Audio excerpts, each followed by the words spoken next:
Durante esta semana tuvimos en nuestro templo una linda semana de oración que estuvo protagonizada por nuestros niños y aventureros de la iglesia de Ñuñoa.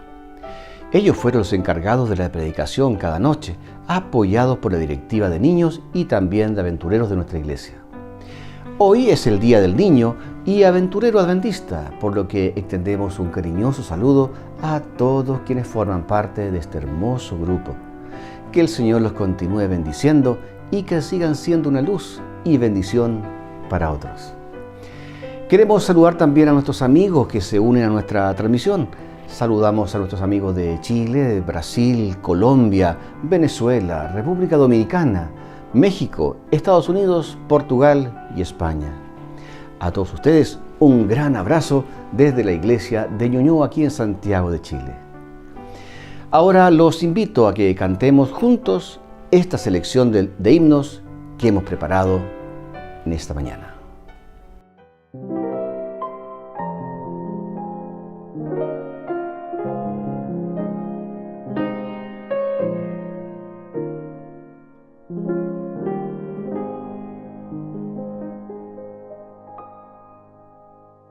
Yo temprano busco a Cristo, cada día aprendo de Él, por la senda angosta sigo, sus pisadas firme y fiel. Cristo me ama, Cristo me ama, Cristo me ama, esto sé. Él murió para salvarme, yo ferviente le amaré. Donde quiera que Él me mande, yo con gozo presto voy. Sé su voluntad divina, aunque niño tierno soy.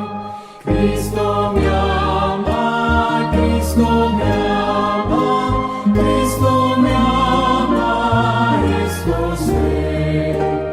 Él murió para salvarme, yo ferviente le amaré. A la puerta Cristo aguarda, Él me quiere en libertad. Yo confiando en su promesa, hoy invítole a entrar. Cristo me ama, Cristo me ama, Cristo me ama, esto sé. Él murió para salvarme, yo ferviente le amaré.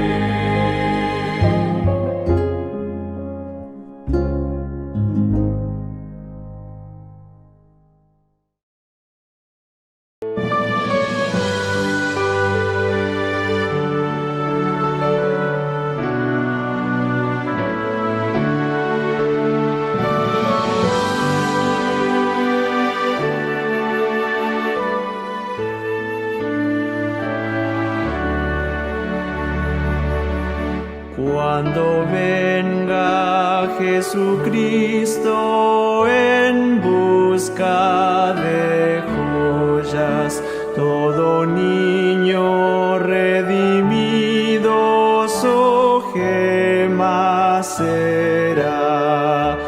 Como estrellas que brillan son los niños que le aman, son tesoros que adornan al Rey y Señor. Quiere Cristo visto en su corona brillantes estrellas, cada gema que le adorna con sangre compró.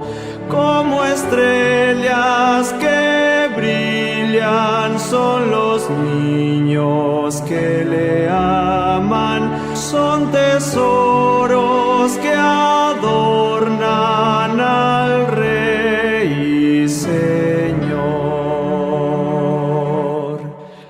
Él escoge por tesoros los niños amados, y en su seno a los corderos recibe Jesús. Como estrellas que brillan son los niños que le aman, son tesoros que adornan al Rey y Señor. Si los niños y las niñas acuden a Cristo, bellas joyas escogidas serán para Él. Como estrellas que brillan son los niños que le aman, son tesoros que adornan al Rey y Señor.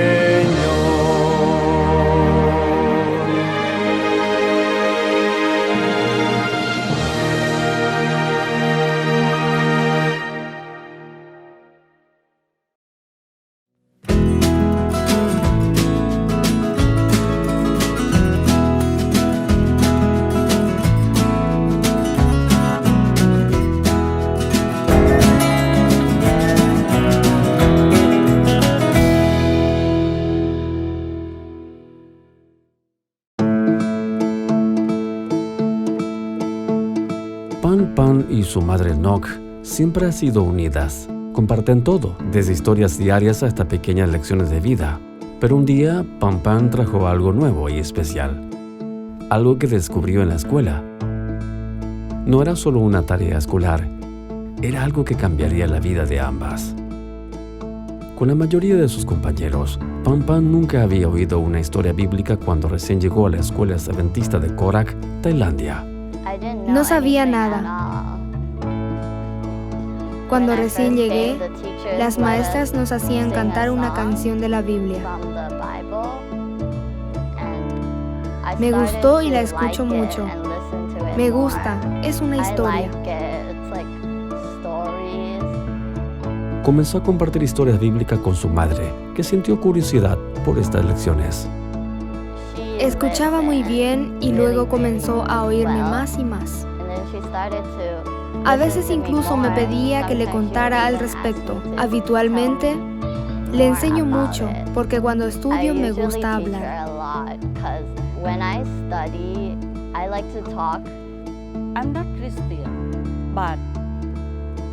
No soy cristiana, pero cuando recién vine aquí, no sabía nada de la Biblia. Pero aprendí de la Biblia y comencé a comprender. Todavía tengo que aprender más. Hace pocos años, esta escuela pudo construir un nuevo edificio gracias al apoyo de la ofrenda al 13º sábado. En la nueva escuela hay más árboles y más espacio. También hay una iglesia, tenemos salas más grandes. En la otra escuela era todo muy pequeño. Con más espacio, aula más grande y una hermosa iglesia nueva, los estudiantes están floreciendo académica y espiritualmente. El impacto de este proyecto sigue creciendo, moldeando las vidas de los jóvenes y de sus familias. Noc fue profundamente tocada por el amor y el cuidado de los maestros por sus estudiantes. Vio la necesidad de la escuela y se sintió inspirada para retribuir. Como resultado, donó equipos de juego nuevos para que los niños disfruten. Los nuevos juegos se han convertido en un vibrante espacio donde los estudiantes pueden reír, correr y hacer amigos. Me gustan los maestros, piensan positivamente, confío en ellos, confío en esta escuela. Gracias por las generosas ofrendas del 13º sábado y al amor y apoyo de familias como la del NORC, esta escuela sigue creciendo, transformando vidas. Por favor, oren por Pam Pam y NORC y por las otras familias que están aprendiendo de un Dios que las ama. Gracias por su ofrenda del 13º sábado y por ayudar a cambiar vidas en Tailandia.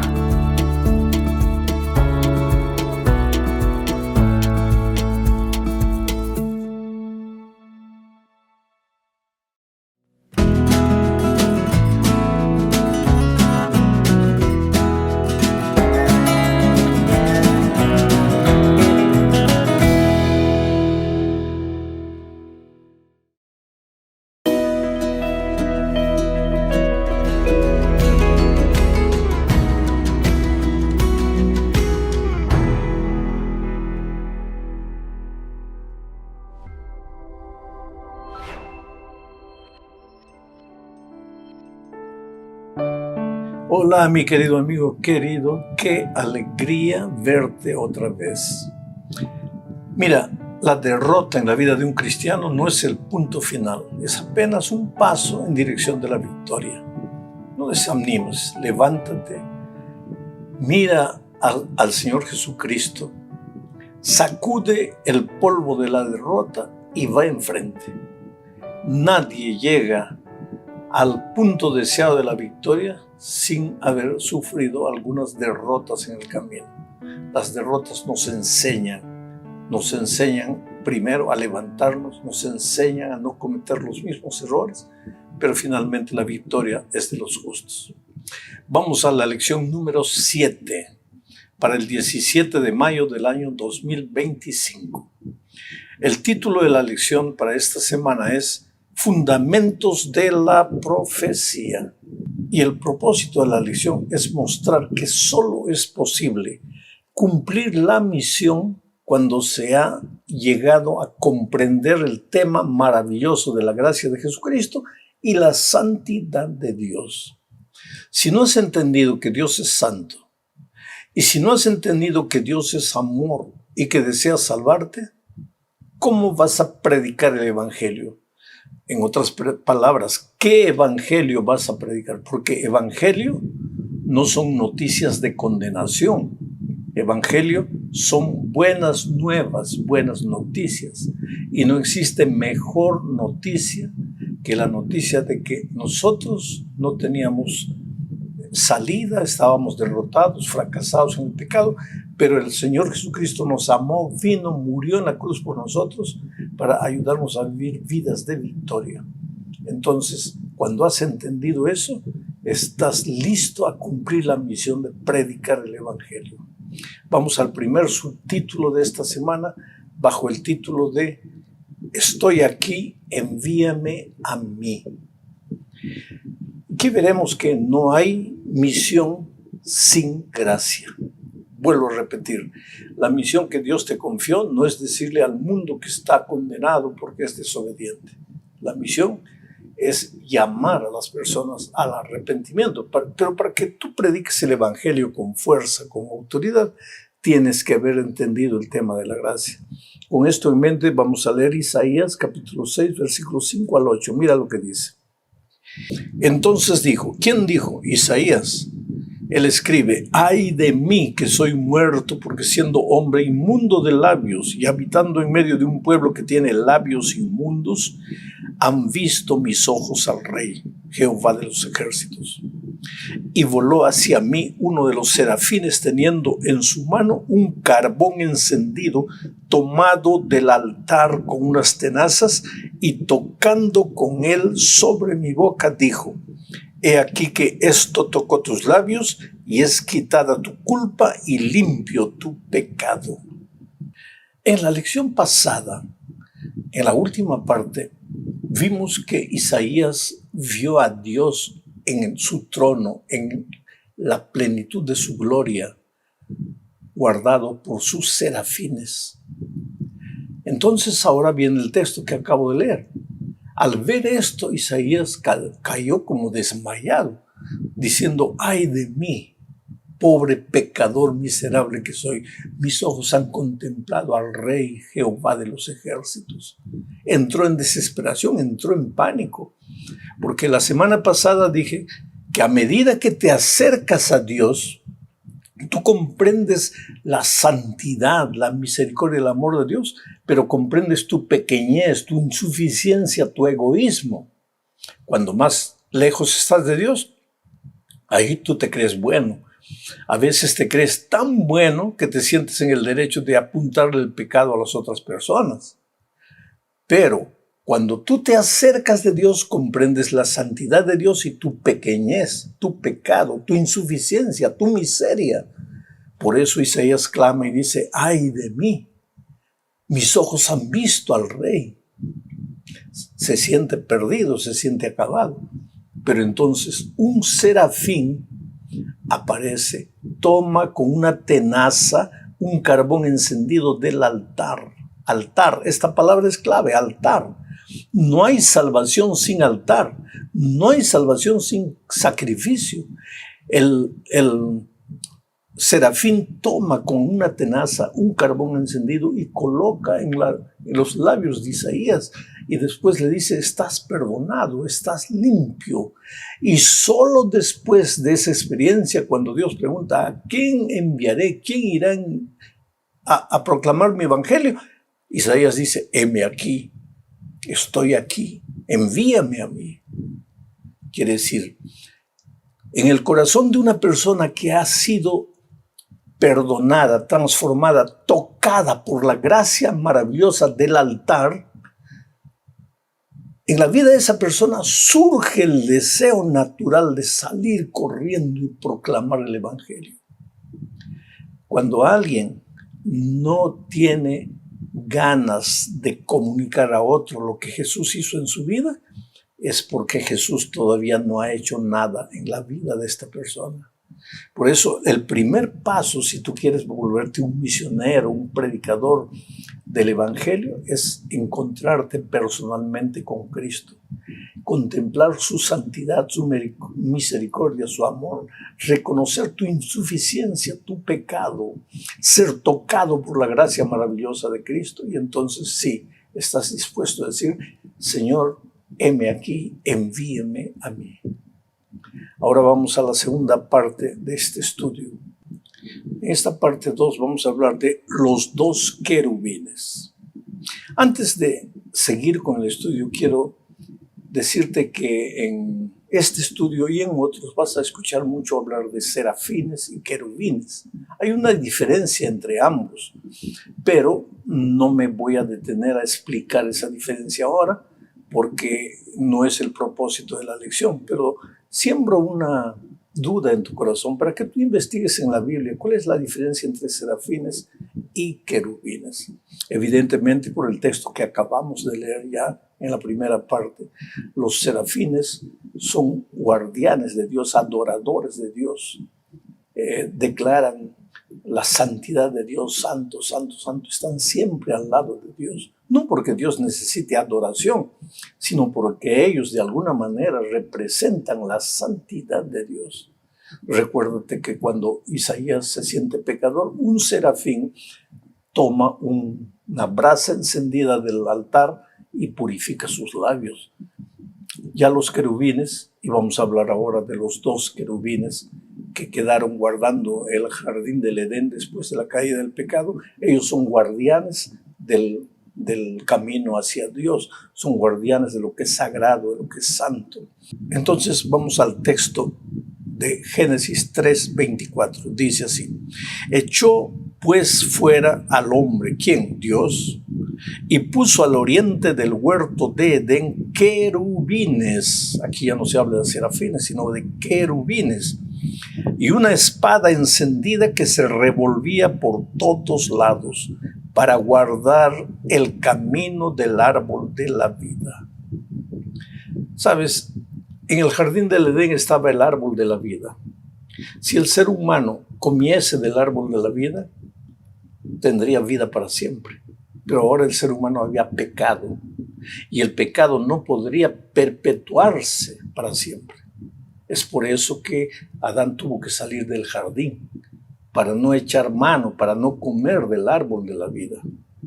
Ahora él se había apartado de Dios por causa de su desobediencia, se había alejado de la fuente de la vida.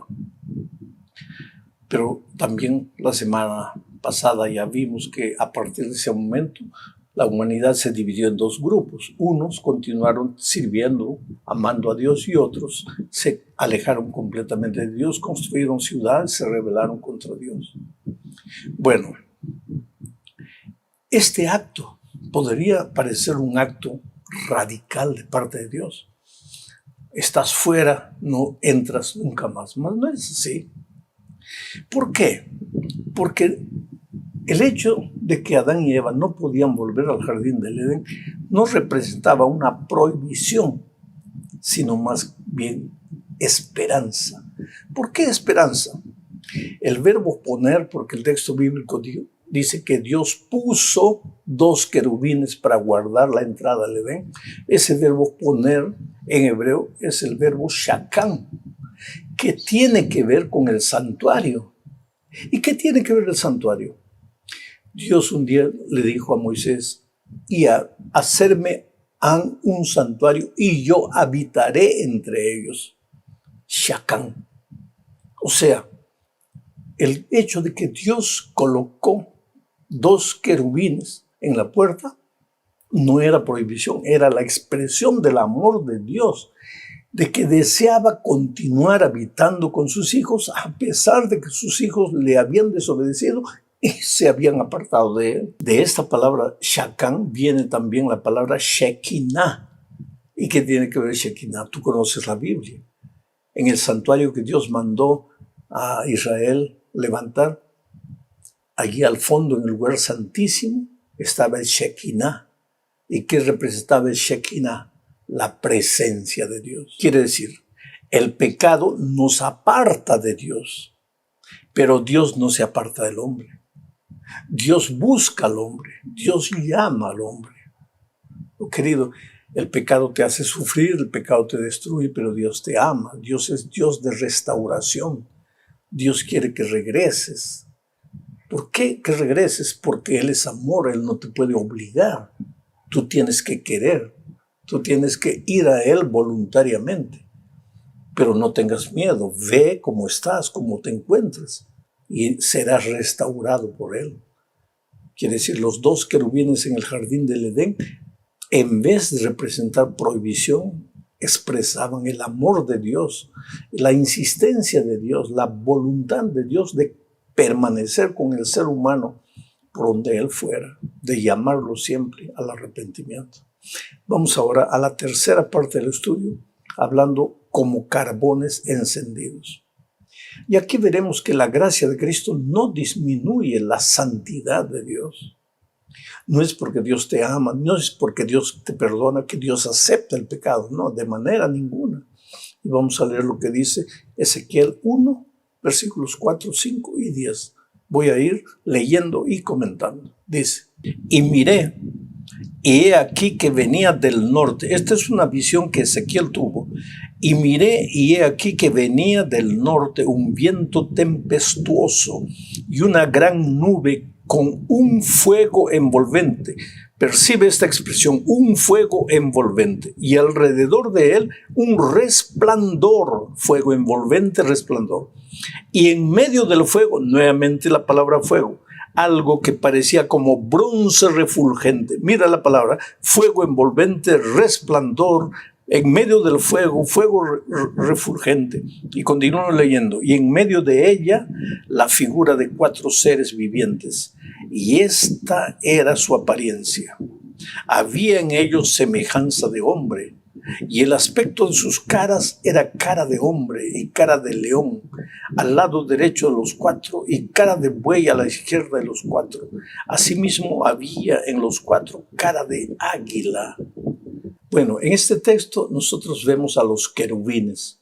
Uno con cara de hombre, otro con cara de león, otro con cara de buey, otro con cara de águila. Estamos estudiando este trimestre que los símbolos expresan algunas verdades que necesitamos entender. El peligro es llevar todo a la literalidad. Estos querubines evidentemente son seres celestiales reales, pero su aspecto mostrado en la Biblia, a veces de una forma, a veces de otra forma, son símbolos que expresan la sabiduría, el deseo de protección divina hacia el ser humano, en fin. Esto hay que tener en cuenta. Los querubines en la Biblia están desde el Génesis hasta el Apocalipsis. En Génesis aparecen los dos querubines cubriendo la entrada del jardín del Edén. Y en Apocalipsis 4 encontramos a los querubines adorando al Señor Jesucristo. Quiere decir, en toda la Biblia, este texto que acabo de leer es el texto de Ezequiel, casi en la mitad de la Biblia, que también menciona a los querubines. Los querubines tienen la misión de defender lo que es santo, de proteger lo que es santo, pero también de cuidar y dar sabiduría y dar poder y fuerza a los seres humanos cuando ellos necesitan de protección. A los querubines los vamos a ver bordados en la cortina. En el santuario celestial de Israel, el lugar santo del Santísimo va dividido por una cortina. En esa cortina están bordados los querubines con esta descripción. En el libro de los Salmos se habla de los querubines de una manera poética, elocuente. Mira lo que voy a leer. Salmos 18, 10 dice así: cabalgó, se está refiriendo a Dios, cabalgó sobre un querubín y voló sobre las alas del viento. Es una poesía, es una figura poética. Dios cabalgando sobre un querubín, volando en las alas del viento. Vuelvo a repetir, hay que tener mucho cuidado de cuando vemos figuras así llevar a la literalidad. No vas a imaginar que Dios anda volando, anda montado sobre un querubín que vuela por el aire, no. Esto quiere decir alguna cosa. La soberanía divina, el poder divino, todo está bajo su control. Los vientos, las tempestades, las fuerzas de la naturaleza, todo está bajo el control de Dios. Por causa del pecado muchas veces las cosas parece que salen del control divino, pero Dios nunca perdió autoridad, nunca perdió su poder. A los querubines los vemos también cubriendo el arca del pacto en el lugar santísimo del santuario de Israel. En otras palabras, Dios siempre quiso en la Biblia expresar que a pesar del pecado, Dios no desistió del hombre. A pesar de la rebeldía humana, Dios no lo abandonó. El hombre abandona a Dios, pero Dios no abandona al hombre. Y esto nos lleva a la cuarta parte hablando de que Dios desea estar entre su pueblo. Mira, en el desierto, el pueblo de Dios se movía mientras caminaba en el desierto rumbo a Canaán, se movía cada vez que la nube se movía. De noche lo acompañaba la columna de fuego que representaba a Jesucristo. De día la nube protectora que representaba a Jesucristo los guiaba. Cuando la nube se detenía, el pueblo se detenía.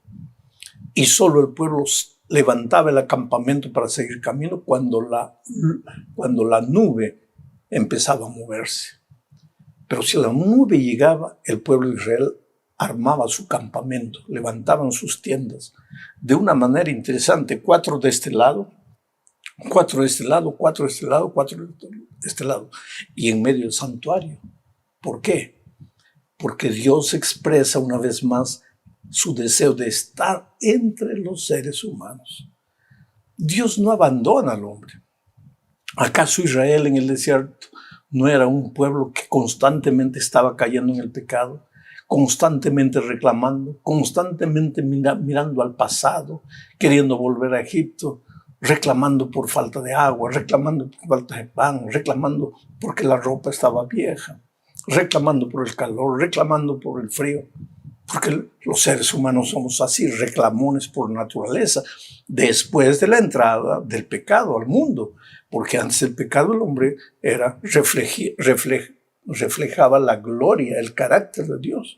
Ahora con nuestro carácter destemperado, ¿no? Nuestro carácter distorcido, pues somos reclamones de primera. Pero Dios expresaba al pueblo de Israel en esas figuras, por ejemplo, en la manera de levantar el campamento. Dios expresaba al pueblo que quería estar en medio de ellos. Hoy también nosotros, queridos, nosotros tenemos que tener en cuenta que Dios quiere estar en nuestra familia. Dios quiere estar en tu empresa, en tu trabajo. Bendito tú si antes de comenzar la jornada diaria clamas a Dios, suplicas su gracia y te dejas conducir por Él. Los querubines pues están a lo largo de toda la Biblia, siempre expresando el deseo divino de proteger a su pueblo, de estar con su pueblo, de alcanzar con su gracia a su pueblo, pero demostrarle que aunque su gracia es abundante, su santidad no disminuye en nada. Y esto es lo que los seres humanos a veces no logramos entender, porque hoy día muchas veces aceptamos la gracia de Cristo, pero no queremos aceptar su santidad. Queremos manipular la gracia de Cristo para esconder nuestra manera humana de vivir. No queremos adaptar nuestra vida a los principios divinos, queremos adaptar los principios divinos a nuestros gustos y preferencias. Y las cosas no son así. Y en este estudio estamos viendo que aunque Dios es gracia y Dios te ama y es misericordia, su santidad es inmaculada. La santidad divina representada por los serafines y por los querubines. Terminamos la lección hablando de la caída de Lucifer. Oh querido, Lucifer estaba al lado de Dios, junto al trono de Dios, en presencia del Padre. ¿Por qué dio cabida en su corazón a la rebeldía? ¿Por qué quiso sacar a Dios del trono y colocarse a Él? Nunca lo vamos a entender, es un misterio. Pero leamos lo que dice Ezequiel 28, 14 y 15. Dice, tú querubín, grande protector, yo te puse en el santo monte de Dios. Allí estuviste en medio de las piedras de fuego, te paseabas. Perfecto eras en todos tus caminos, desde el día en que fuiste creado hasta que se halló en ti maldad. Tú querubín, grande cubridor. Lucifer era un querubín, no era un serafín. ¿Cuál era la misión del querubín? Defender el territorio de santidad de Dios. Pero en lugar de defender a Dios y su santidad, él quiso retirar a Dios y colocarse en el lugar de Dios.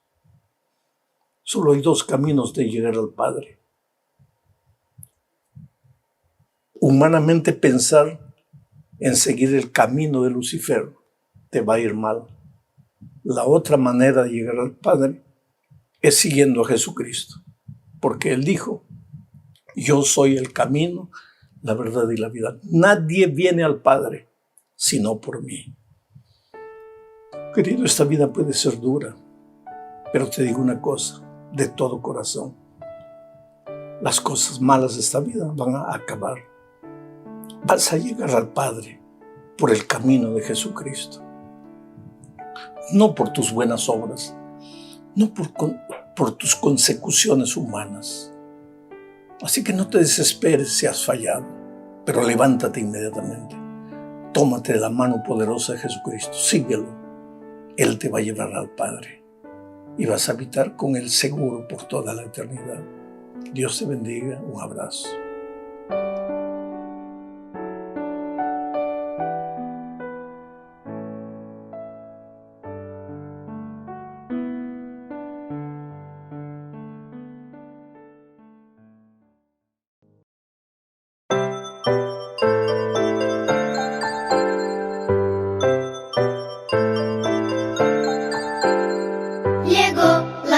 Hora de adorar al Señor, llegó la hora de escuchar.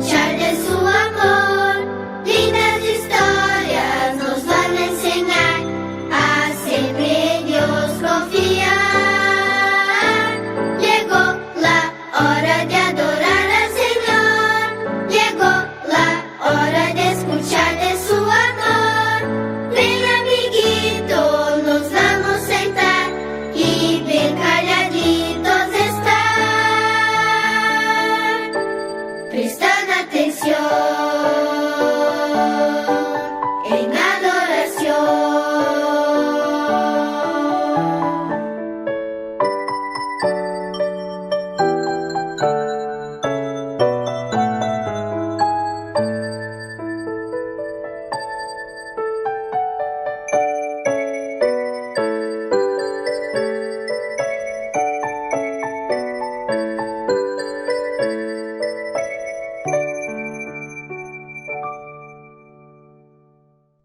Feliz sábado, niños, ¿cómo están? Sí, estoy en un lugar muy lindo. Para mí me gusta mucho estar aquí. Nada mejor que estar en contacto con la naturaleza. Bueno, y este sábado yo sé que también a muchos niños les gusta estar en la naturaleza. Principalmente, ¿quiénes? Los aventureros, sí, feliz día a los aventureros. Y también para ¿quiénes? Para los niños adventistas. Hoy es el día del niño adventista. Y nuestra historia hoy nos habla del niño que agradó a Dios. ¿Qué niño sería este? Encontramos en Segunda de Reyes 22:2 que nos habla de: E hizo lo recto ante los ojos de Jehová y anduvo en todo el camino de David su padre, sin apartarse ni a derecha ni a izquierda. Yo creo que varios ya saben de quién estoy hablando. Pero ¿cómo se llamaba? Sí, se llamaba Josías. ¿Cuántos añitos tenía él cuando se hizo rey? O sea, lo hicieron rey, porque en ese tiempo cuando el pueblo no estaba muy de acuerdo con el rey y ese rey se estaba portando muy mal, el papá de Josías, se rebelaron y lo mataron. Entonces la ley también decía que el hijo podía ser rey. Así a sus 8 añitos, él llegó a ser rey del pueblo de Israel. Era un pequeño, ¿cuántos años tenía? 8, estaba entre tercero y cuarto básico, ¿no es cierto? Y ahí él decidió ser, ¿qué?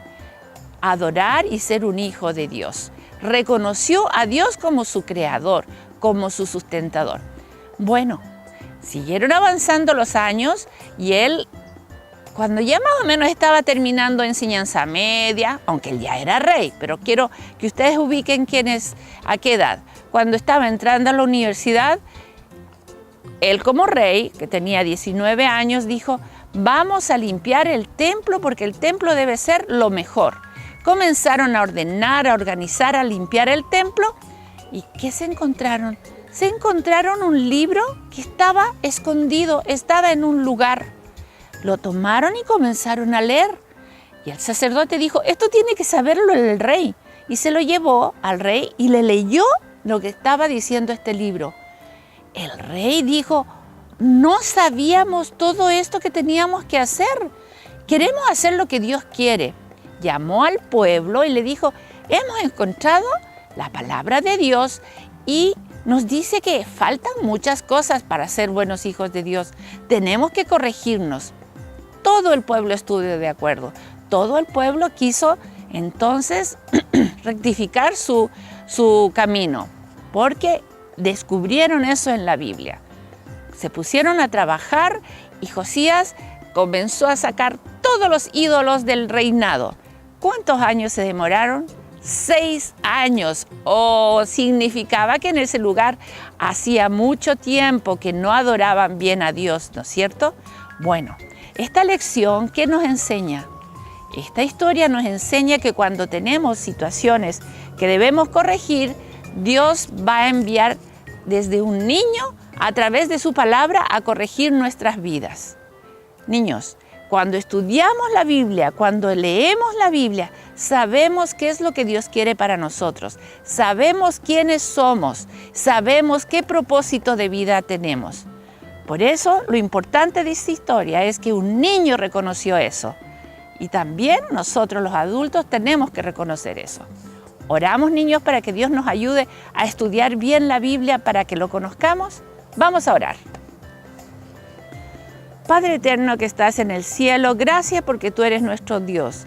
Gracias porque has dejado tu texto, tu carta de amor para que nosotros te conozcamos y sepamos cómo tú quieres que nos desarrollemos y nos desenvolvamos. Señor, ayúdanos a estudiar más la Biblia, ayúdanos a compartir con otros esto. el estudio de la Biblia. Acompáñanos, te lo pedimos en el nombre de Jesús. Amén. Muy bien, niños. Entonces ahora cantemos todos juntos.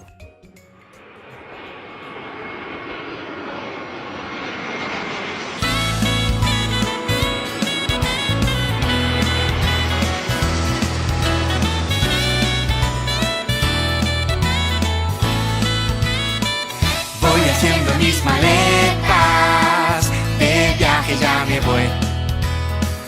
Guardo en ellas el mapa, aventura y diversión. Yo coloco mi Biblia y también mucha alegría.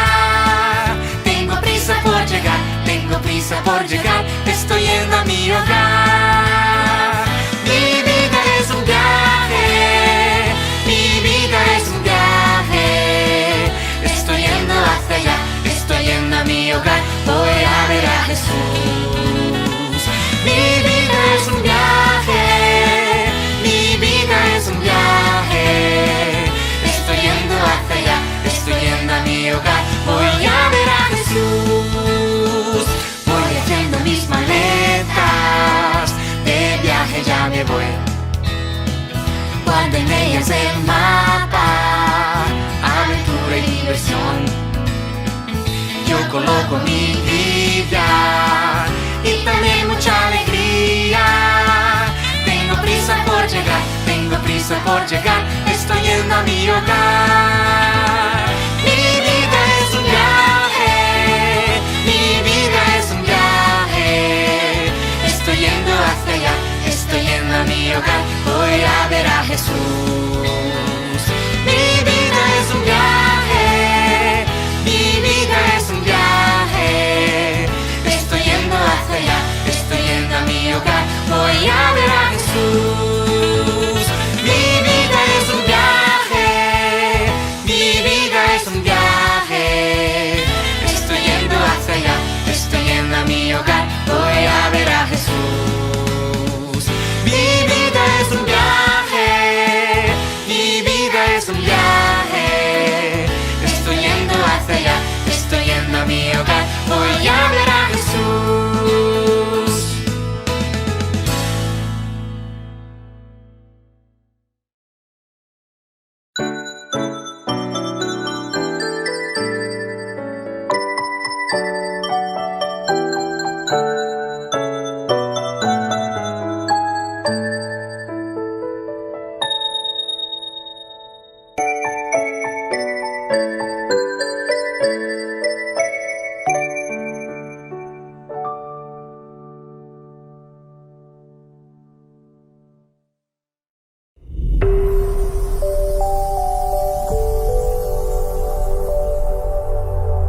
Bienvenido, bienvenida a una mejor manera de vivir. Leo de la palabra de Dios.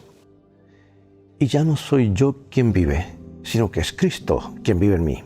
Y la vida que ahora vivo en el cuerpo la vivo por mi fe en el Hijo de Dios, que me amó y se entregó a la muerte por mí. Con frecuencia he pedido a diversos grupos de personas que me digan quién es para ellos el mejor ejemplo bíblico de fe. Y la mayoría elige a los conocidos héroes de la fe, Abraham, Job, Moisés o Elías. Algunos mencionan a Juan el Bautista, otros a David. Y cuando le expliquen por qué los han elegido, la gente suele mencionar situaciones en las cuales una persona hace algo que aparentemente no tiene sentido. Parece que para muchos cristianos la fe tiene más que ver con una ciega credulidad que con una relación que cambia la vida. Y esto queda claro por el hecho de que casi nadie sugiere a Jesús como el mejor ejemplo de fe. Rara vez se le ocurre pensar que Él basó sus decisiones de vida por su relación de fe con su Padre. Es común pensar que Jesús es un ejemplo de conducta apropiada para nosotros, pero Jesús es nuestro ejemplo por su confiada, dependiente y esclarecida amistad con Dios. Él declaró, dice, no hago nada por mi propia cuenta, solamente digo lo que el Padre me ha enseñado. Porque el que me ha enviado está conmigo, mi Padre no me ha dejado solo, porque yo siempre hago lo que a Él le agrada. Observar cómo vivió Jesús le da a la palabra fe un significado explícito. Al caer moribundo en el suelo en el Getsemaní, abrumado por la decisión más difícil que persona alguna tuvo que hacer, clamó 3 veces: no se haga mi voluntad, sino la tuya. Horas más tarde, cuando las nubes de la muerte lo rodeaban, sus últimas palabras expresaron una confianza explícita: Padre, en tus manos encomiendo mi espíritu. Amigo y amiga, ¿no deseas vivir con esa misma clase de fe? La misma relación que tuvo Jesús con su Padre está hoy a nuestra disposición. Permite que esto sea una realidad. Para eso tenemos este bendito manual. Yo le llamo el manual del fabricante, el GPS, que es la Biblia, y a Jesús como nuestro guía. Y tenerlos es siempre una mejor manera de vivir.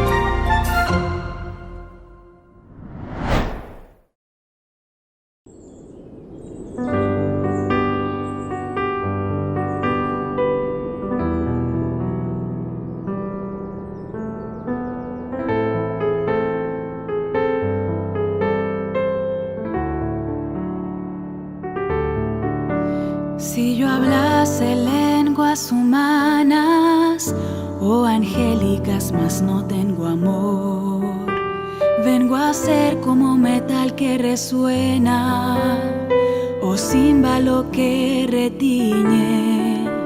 Si tuviese profecía y entendiese los misterios, toda ciencia, si tuviese la fe de tal manera que trasladase los montes, mas no tengo amor, nada soy.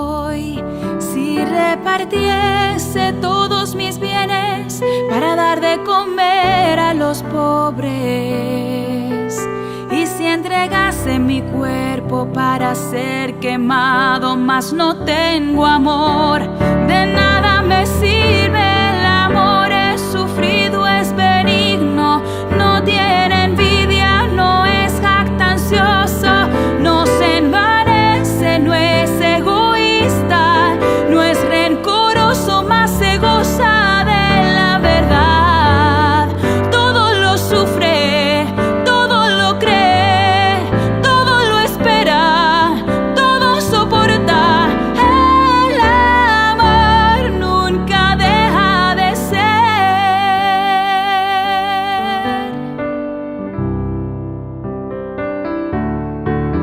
Si tuviese profecía y entendiese los misterios, toda ciencia, si tuviese la fe de tal manera que trasladase los montes, mas no tengo amor, nada soy.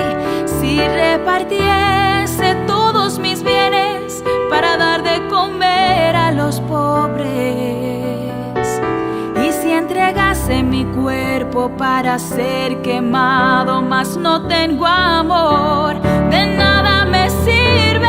El amor es sufrido, es benigno, no tiene envidia, no es jactancioso, no se envanece, no es egoísta, no es rencoroso, mas se goza de la verdad. Todo lo sufre, todo lo cree, todo lo espera, todo soporta. El amor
Con la letra y música de esta alabanza preparemos nuestras mentes y corazones para recibir el mensaje de hoy, el que lleva por título No rechaces su amor, y que será presentado por nuestro pastor Marcelo Videla.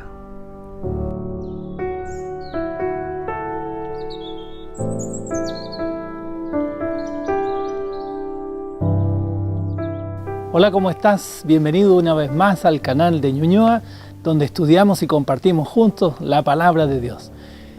Acomódate, porque vamos a estudiar una vez más la Biblia y esperamos en ella tú encuentres un rumbo bien definido para tu vida. Que Dios te bendiga y muy bienvenido en esta oportunidad. Bueno, comencemos estudiando la Biblia. ¿Qué te parece? Vamos a abrir nuestra Biblia en el Evangelio de Lucas, el capítulo 13. ¿Ya fuiste por tu Biblia? ¿La tienes en tu mano? ¿O tienes tu celular? Bueno, busca Lucas, el capítulo 13. ¿Y qué vamos a encontrar aquí? Vamos a ver el versículo 31 en adelante. Es lo que por lo menos mi Biblia dice, el lamento de Jesús sobre Jerusalén. Vamos a leer algunos versículos. El verso 31. Aquel mismo día llegaron unos fariseos diciéndole: sal y vete de aquí, porque Herodes te quiere matar. Verso 32. Él le dijo: id y decid a aquella zorra, echo fuera demonios y hago curaciones hoy y mañana, y al tercer día termino mi obra. Sin embargo, es necesario que hoy y mañana y pasado mañana siga mi camino, porque no es posible que un profeta muera fuera de Jerusalén. Jerusalén, Jerusalén, que matas a los profetas y apedreas a los que te son enviados. ¿Cuántas veces quise juntar a tus hijos como la gallina a sus polluelos debajo de sus alas, pero no quisiste? Vuestra casa os es dejada desierta, y os digo que no volveréis a ver hasta que llegue el tiempo en que digáis: bendito el que viene en nombre del Señor.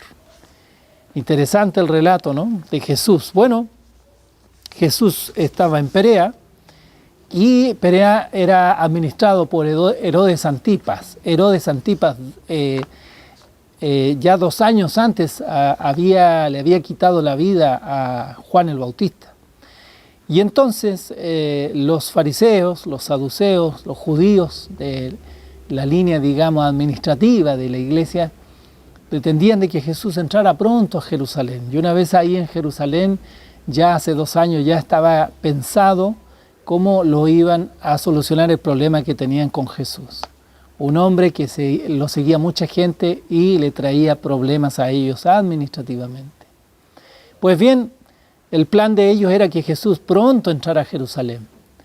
Pero el reloj profético de Jesús no es el mismo que tienen estos fariseos. Entonces ellos tratan de intimidarlo, y lo intimidan con el nombre de Herodes. Y claro, Herodes había sido muy cruel. ¿Tiene miedo acaso el Salvador? ¿O tienes miedo tú a veces de cumplir la misión que Dios te ha encomendado? Hay una expresión interesante. Jesús dice aquella zorra, refiriéndose a Herodes. Pero en realidad los comentadores dicen que más que nada era para referirse a los fariseos, porque él se dio cuenta que era una trampa para intimidarlo, cobrara miedo, temor, y de esa forma tomara una decisión apresurada, y entonces se refugiara rápidamente en Jerusalén para huir de Herodes. Jesús se dio cuenta que era una trampa, por lo tanto no aceptó el camino que le ofrecían por el miedo. No se intimidó. Muchas veces como cristianos nos sentimos intimidados por distintas circunstancias que nos rodean, y a veces tomamos malas decisiones producto de nuestros temores. Bueno, la Biblia dice que Jesús habló de que Herodes era una zorra, y realmente lo era. Pero en realidad los que estaban siendo como zorros eran los fariseos, que estaban tratando de entrampar una vez más a Jesús con una amenaza. Y Jesús le dice: no, yo voy a seguir mi ministerio, voy a seguir los planes de Dios, sigo en la agenda de Dios y sigo participando de esa agenda.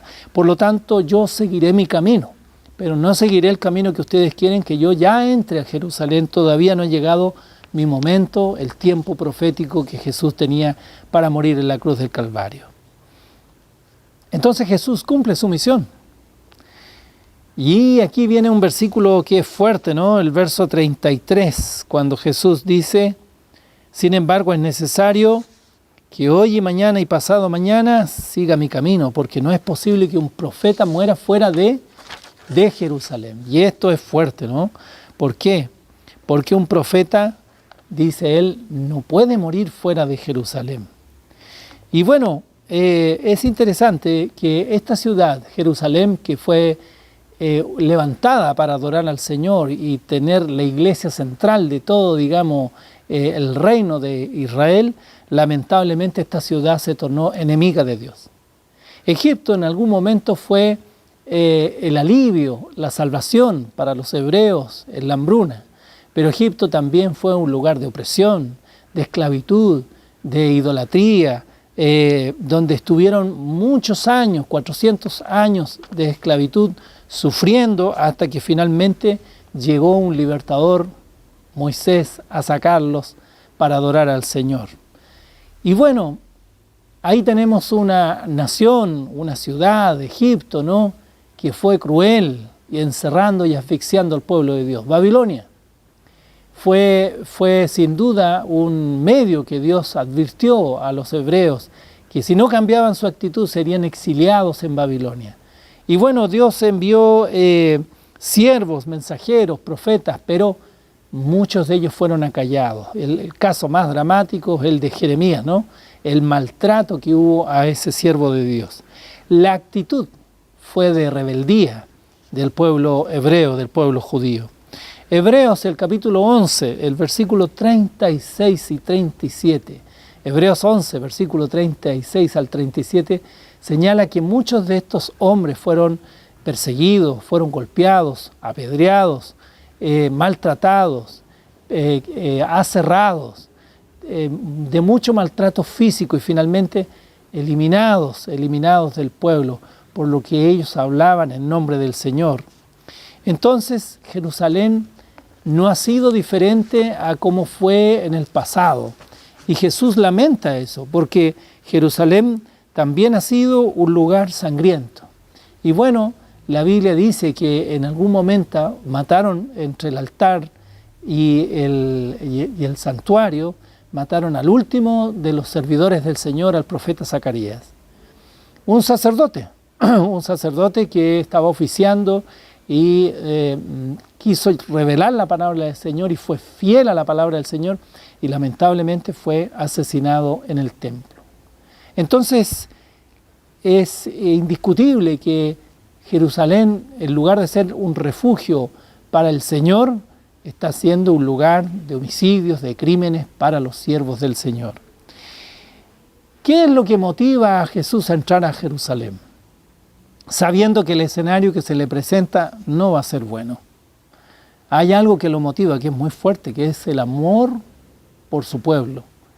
Para morir en lugar del Cordero, para morir en lugar de todos nosotros, es necesario que Jesús entre a Jerusalén. Pero no cuando ellos querían, sino cuando el reloj profético, a través de las fiestas que anunciaban la venida del Mesías y la muerte del Mesías en la cruz, se cumpliera. Así que la misión por la cual Jesús sigue avanzando a Jerusalén es el amor por las almas. Sí, es ese amor por ti. Jesús seguirá avanzando, nada lo va a detener. Dios ama a los que no lo aman. Dios ama a aquellos que son violentos. Dios ama a aquellos que a veces apedrean a sus siervos. Dios ama a aquellos que maltratan muchas veces a los siervos del Señor y siervas del Señor. A pesar de que hay fariseos, saduceos, escribas que son antagónicos al mensaje de Jesús, Jesús los ama y Jesús dará su vida también por ellos. ¿Por qué? Porque Jesús transforma la vida de las personas. El versículo 34 es sumamente interesante, porque el versículo 34 dice: Jerusalén, Jerusalén. Es el lamento de Jesús, como decir Santiago, Santiago, como decir Ñuñoa, Ñuñoa, como decir Providencia, Providencia. Jerusalén, Jerusalén, que matas a los profetas y apedreas a los que te son enviados. ¿Cuántas veces quise juntar a tus hijos como la gallina a sus polluelos debajo de sus alas, pero no quisiste? Qué figura más hermosa, ¿no? De una gallina que junta sus polluelos debajo de sus alas. Y qué contraste, ¿no? Porque en este relato también se habla de otro animalito, el zorro. El zorro no es un animal doméstico, es un animal que es astuto, siempre está tratando de hacer lo incorrecto, trabaja en la penumbra, es hábil, es ingenioso, hace mucho daño en los campos, y el zorro siempre está tratando de buscar solo su beneficio. En cambio la gallina, la figura de la gallina, es más tierna, es más maternal, tiene la paternidad de la gallina de proteger bajo sus alas a sus pollitos. Y quizás tú eres un pollo, pero a lo mejor también a veces te consideras a lo mejor un zorro, porque a lo mejor juegas al filo de muchos pecados o situaciones que te complican. Pero la Biblia dice que el Señor nos protege no como un zorro, nos protege como una gallina debajo de sus alas. Y fíjate qué figura más hermosa para hablar como Jesús dice: Jerusalén, Jerusalén, yo quiero protegerte debajo de mis alas, como la gallina junta sus polluelos debajo de sus alas. Ese es el abrigo protector del Señor. Cuando nosotros reconocemos que no somos zorros, que debemos dejar de ser zorros y pasar a ser unos pollos. Los pollos son indefensos, los pollos se dejan alimentar, los pollos siguen a la gallina, los pollos son protegidos por la gallina.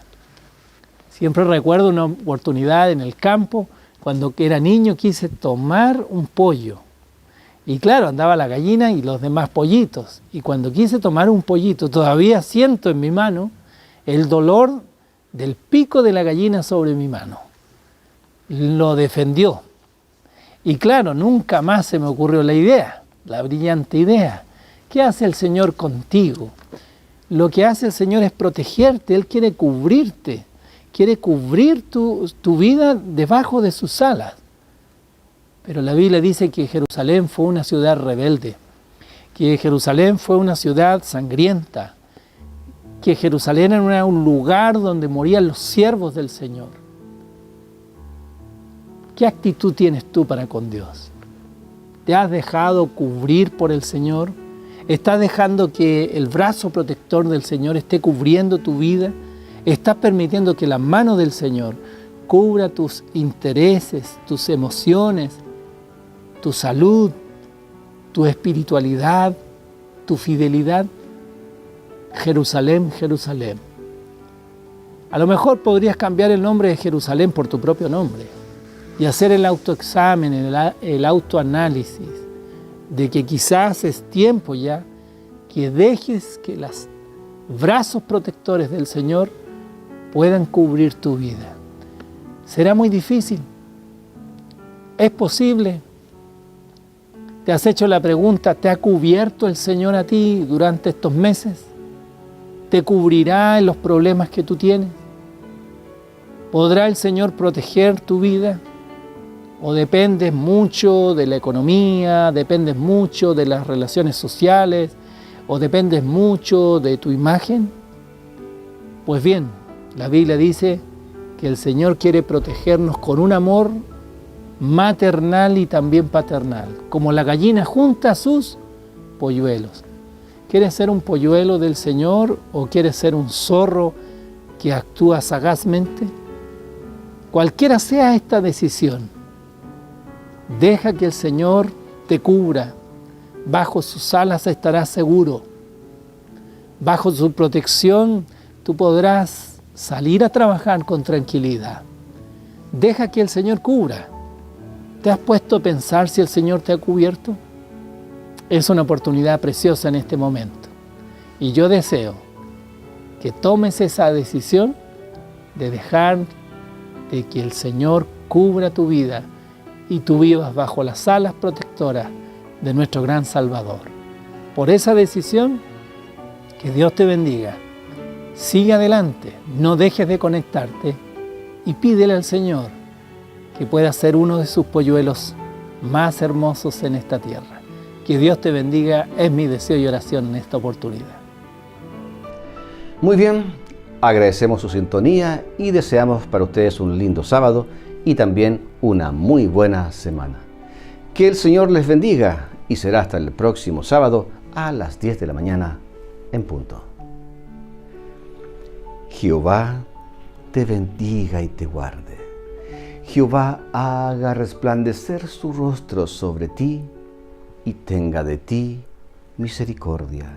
Jehová alce sobre ti su rostro y ponga en ti paz.